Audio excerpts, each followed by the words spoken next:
A leaked investigation by Haaretz, one of Israel's leading newspapers, revealed that Israeli soldiers were ordered to shoot into unarmed crowds.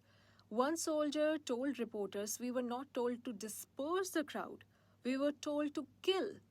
Yes, in the last month alone, over 500 Palestinians have been killed and thousands more injured near so called aid corridors, areas meant to deliver food to starving families. Instead, many have become death traps now. Witnesses describe gunfire erupting suddenly, even as people held their hands in the air. Doctors across Gaza are sounding the alarm with Israel's continued blockade of humanitarian supplies. Baby formula has run dry. Newborns and toddlers, many orphaned or displaced, are being fed sugar water or nothing at all.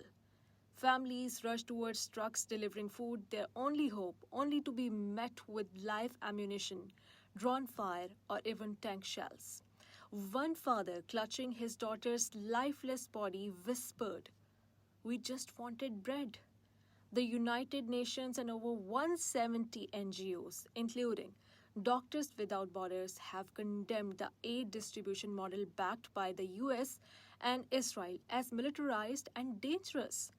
Aid groups call it a system that kills instead of feeds. Humanitarian aid should never come with a death sentence.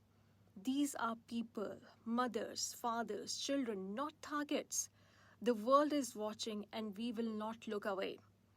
Thousands are dead, children are being buried in mass graves, and even hospitals, symbols of safety and healing, are being reduced to rubble. This is not just a war zone, it is a graveyard for children.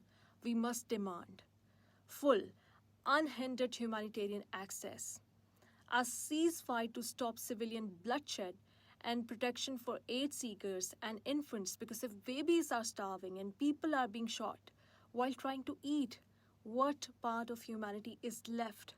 We must speak, share, and stand up, because if we don't, who will?